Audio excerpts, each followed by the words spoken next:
میں آپ صلی اللہ علیہ وسلم نے فرمایا اپنی اولاد کو وصیت کرو، توجہ کرے، اپنی اولاد کو نصیحت کرو، نبی سے محبت کریں، اہل بیت سے محبت کریں، قرآن پاک سے محبت کریں، یاد کرنا، دوسروں تک پہنچانا۔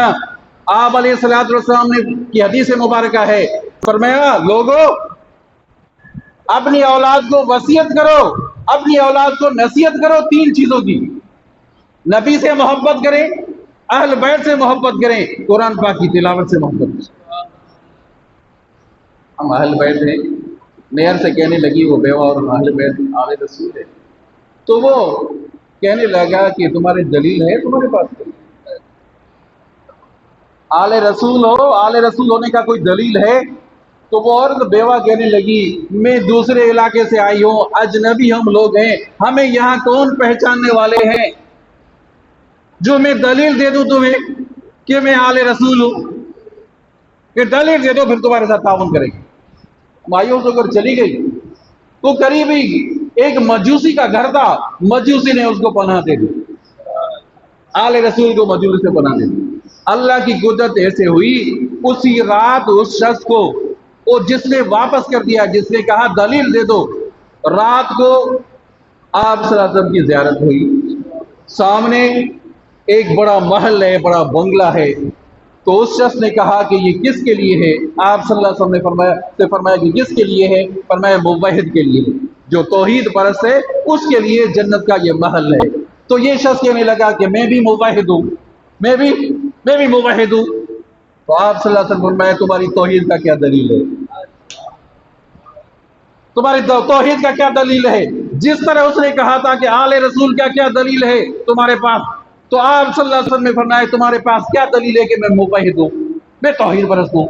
رات کو اٹھا اور بھاگا دوڑا کہ وہ خاندان کہاں ہے، اس خاندان کی میں خدمت کروں گا، ان کو لے آؤں گا۔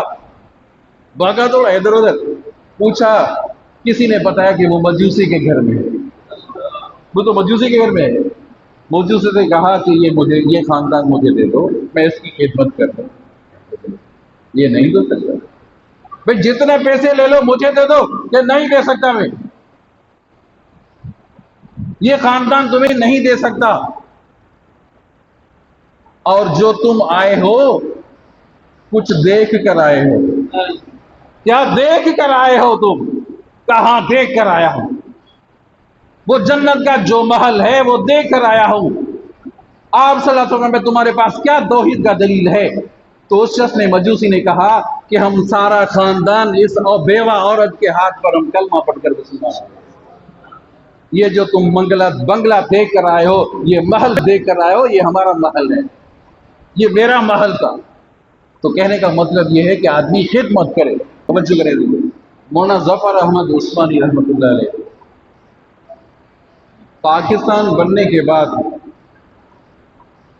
واپس ہندوستان چلے گئے، کوئی دوست احباب تھے ان سے ملنے کے لیے، مولانا ظفر احمد عثمانی رحمۃ اللہ علیہ، مولانا شبیر احمد عثمانی رحمۃ اللہ علیہ کے بھائی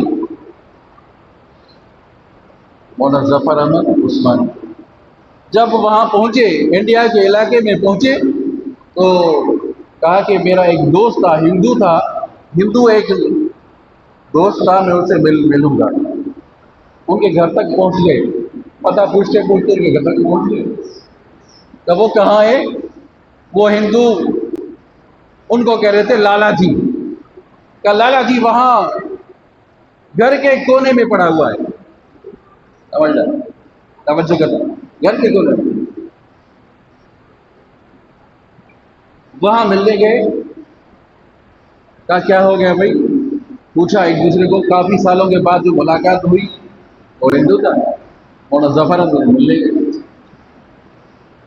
کیا مجھے ایسی بیماری لگی ہے، بیماری لگ گئی ہے، گھر والوں نے مجھے دھکیل دیا، دور کر دیا، اپنے آپ سے دور کر دیا، دور ہو جاؤ تم، بھائی تمہیں ایسی بیماری لگی ہے، تم دور ہو جاؤ۔